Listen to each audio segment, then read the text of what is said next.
personnes ont été tuées dans 2 incidents séparés durant la nuit à Bujumbura, où les contestations du 3e mandat de Nkurunziza continuent.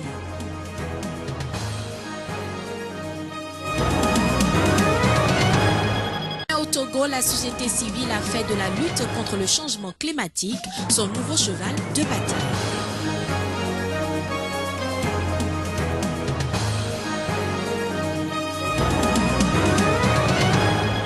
L'Égypte inaugure en grande pompe l'élargissement du canal de Suez, une initiative du président Sisi pour tenter de relancer l'économie de son pays.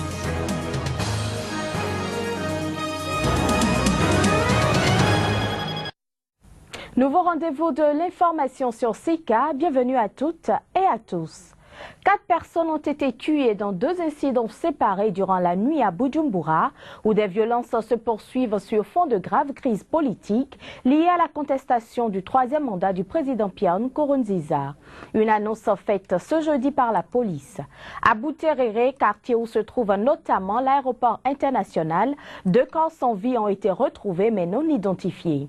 En outre, à Sibitok, quartier contestataire du nord de Bujumbura, dans la nuit de mercredi, une grenade a été lancée contre une patrouille conjointe police-armée et a blessé un policier. Le Parti démocratique sénégalais, formation politique de Karim Wade, retient son souffle. Le fils de l'ancien président Abdoulaye Wade, qui normalement doit être le porte-étendard du parti lors de la prochaine présidentielle, est de nouveau devant la justice. Cette fois-ci, c'est la juridiction mère du pays, en l'occurrence la Cour suprême, qui devra statuer sur le verdict rendu en mars dernier par la Cour de répression de l'enrichissement illicite et qui avait condamné l'ex-ministre. Reportage au Sénégal de Tchèque Bert, notre correspondant sur place. Jour des dernières batailles pour Karim Wade. Voilà comment la presse sénégalaise qualifie ce jeudi 6 août. Jour où les magistrats de la Cour suprême devront rendre leur verdict dans les dossiers Karim Wade en pourvoi de cassation.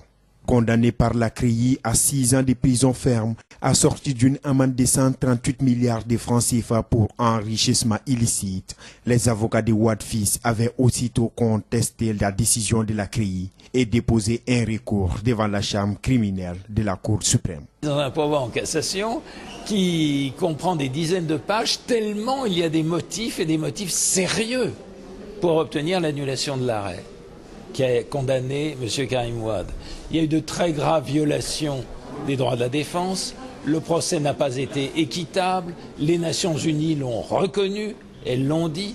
Déjà la CREI n'était probablement pas compétente, pour statuer sur le cas de Karim Wade. Et sur le fond, je dois dire qu'on ne comprend absolument pas le mode de raisonnement. Tous les faits constatés depuis le début de la procédure par les conseils de Karim sont portés à la connaissance des magistrats de la Cour suprême, en charge de dire les droits dans l'arrêté de la CREI qui a condamné Karim Wade. Des arguments solides selon ces conseils qui pourront peser en leur faveur. Il y a des irrégularités énormes qui ont été commises pendant tout ce procès. On a violé les lois sénégalaises, on a violé des pactes internationaux, des traités internationaux que le Sénégal s'est engagé à respecter formellement. Comment est-ce que la chambre criminelle de la Cour suprême, celle qui va statuer en tout dernier sur le procès de Karim Wade, comment ne pourrait-elle pas en tirer les conséquences? Si on n'en tire pas les conséquences, c'est à n'y rien comprendre. Ça veut dire qu'il n'y a pas d'état de droit total dans ce pays ou que c'est un état de droit à éclipse. Cette audience devant la Cour suprême est véritablement attendue par les partisans de l'ancien ministre. Membre du Parti démocratique sénégalais PDS, la principale formation d'opposition, plusieurs sections des jeunes du parti promettent d'être présents ce jeudi à la Cour suprême. La Côte d'Ivoire va célébrer ce vendredi 7 août son 55e anniversaire d'accession à l'indépendance. Comment l'événement est vécu à Abidjan? Élément de réponse avec notre correspondant sur place, Chris Paten à Sémian. Aujourd'hui, on apparente la fête de l'indépendance à la fête des vieux, si on peut dire ainsi. La preuve, c'est que partout dans les bars et dans les lieux de loisirs, on jouera la musique des années 60. Malheureusement, c'est l'opinion que font de certains Ivoiriens à Abidjan à propos de la célébration de la fête de l'indépendance. Comme chaque année, la ville d'Abidjan s'est parée de ses plus beaux habits pour marquer l'événement. On voit des drapeaux qu'on sait qu'il y a au moins l'indépendance de la Côte d'Ivoire. C'est à partir de là, à partir de cette date que la Côte d'Ivoire est sortie de sa souffrance. On va fêter ce moment en famille, entre amis, et puis bon, essayer de grandir aussi dans la tête. 55 ans de souveraineté, certains Ivoiriens mesurent les progrès accomplis. Mon pays a évolué comme l'éclair. À 55 ans déjà, on voit les gratte-ciels, contrairement à d'autres pays que j'ai fréquentés. Descendus de leur gratte-ciel, d'autres apprécient les réalités du moment. Avant qu'on apprenne l'arrivée de la fête de l'indépendance, tout le monde était beaucoup mobilisé, mais actuellement, ce n'est pas trop le cas. Mettre en place des activités, des fêtes comme ça se faisait avant, qui impliquent toutes les générations.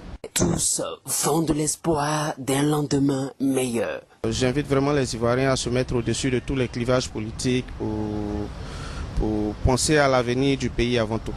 Le 7 août à Abidjan, certainement, tient encore sa place dans les annales de l'histoire de la Côte d'Ivoire. Sursaut de patriotisme ou devoir de mémoire, chacun à Abidjan célèbre l'événement selon ses convictions. Au Bénin, après 2 années de léthargie au niveau des communes pour la non-tenue à bonne date des élections, les activités peuvent reprendre de plus belle. La plupart des mairies, en l'occurrence les villes à statut particulier, semblent avoir retrouvé une certaine virginité au lendemain du scrutin. Joël Yetondi et Juste Donrissou pour le constat. Qui pour présider aux destinées de Cotonou, Porto Novo et Parakou, les 3 villes du Bénin à statut particulier? À la grosse interrogation de la période préélectorale, il n'a pas fallu trop de temps pour avoir des éléments de réponse. Porto Novo, la ville capitale, est revenue dans le giron de l'opposition. Le PRD y règne en maître, un règne pratiquement sans partage. À Parakou, les FCBE ont su conserver le fauteuil de la grande ville septentrionale pour le compte de la mouvance. La grande surprise aura été au niveau de la municipalité de Cotonou. Nul ne vendait cher la peau de l'alliance RB-RP pour un comeback aux affaires. Elle a su tirer son épingle du jeu, mais non sans laisser des plumes. Quelques postes perdus, mais la RB tient bien en main le gouvernail de la ville. Nous-mêmes, nous avions pris la mesure des choses.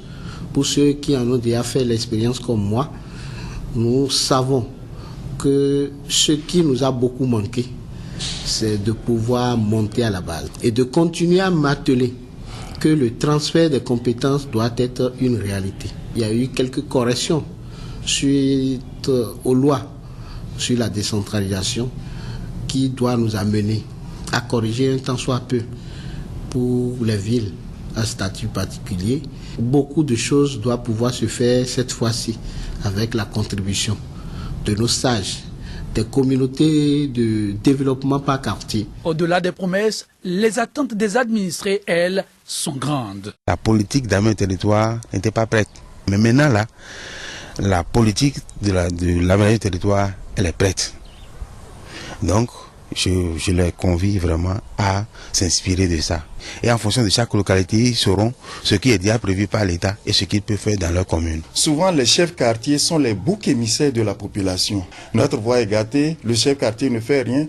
J'ai souvent même honte de sortir parfois parce que la population jusque-là ne sait pas que l'autonomie financière revient au maire seul, même pas le chef d'arrondissement. J'aurais proposé entre le maire, le chef d'arrondissement et le chef quartier, il faut qu'on supprime une fonction là. Les biens publics, ils ne doivent pas les garder, après tout, ils vont encore gérer ça à leur manière. Entre eux, c'est pas bien. La corruption, c'est trop dans le pays. La transparence et la reddition de comptes, les seules options qui vaillent, d'autant que l'absence de ces principes a déjà conduit derrière les barreaux 5 des maires en fin de mandat, sans compter les conseillers et chefs d'arrondissement interpellés. Il n'est pas exclu qu'à leur suite, d'autres élus communaux, après des années de gloire, vivent à leur tour cette descente aux enfers. À À la tête d'une fastueuse parade navale en présence de chefs d'État, dont le Français François Hollande, le président Abdel Fattah al-Sisi, qui dirige l'Égypte d'une main de fer, inaugure jeudi l'élargissement du canal de Suez pour tenter de relancer une économie à genoux. La cérémonie, annoncée comme grandiose par le Caire, risque cependant d'être éclipsée par une nouvelle atrocité du groupe djihadiste État islamique, dont la branche égyptienne menace d'exécuter un jeune otage croate travaillant pour une compagnie française. Au moment même où le président Sisi veut rassurer touristes et investisseurs étrangers en proclamant un retour à la sécurité dans son pays. L'expansion du canal représente l'un des grands travaux phares du président égyptien qui, à peine élu en 2014, avait lancé en grande pompe ce projet comprenant l'ouverture d'une nouvelle voie doublant sur 35 km le célèbre canal long de 193 km et l'élargissement et l'approfondissement d'un tronçon sur 37 autres kilomètres. Au Togo, la société civile a fait de la lutte contre le changement climatique son nouveau cheval de bataille. Raison pour laquelle sa structure fêtière, la Concertation nationale de la société civile, se préoccupe déjà des propositions que doit soumettre le gouvernement togolais à la prochaine conférence internationale de Paris sur le changement climatique.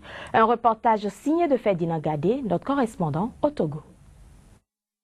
Le changement climatique préoccupe désormais la concertation de la société civile togolaise. Et c'est pour cette raison qu'une rencontre de 24 heures a lieu à Lomé entre les différentes organisations qui la composent. Une rencontre au cours de laquelle les utilités de la conférence internationale sur le changement climatique qui se tiendra de novembre en décembre prochain à Paris ont été débattues. Et ceci afin de contribuer aux propositions que leurs gouvernants devraient soumettre à cette conférence. Des mesures courageuses doivent être prises pour à la fois réduire les émissions de gaz à effet de serre, mais aussi de renforcer les capacités de résilience des communautés et des pays en termes d'adaptation au changement climatique. Une nouvelle mission donc pour les sociétés civiles africaines en général et celles togolaises en particulier qui d'ores et déjà comptent sur le plaidoyer comme un moyen de mener à bien sa mission.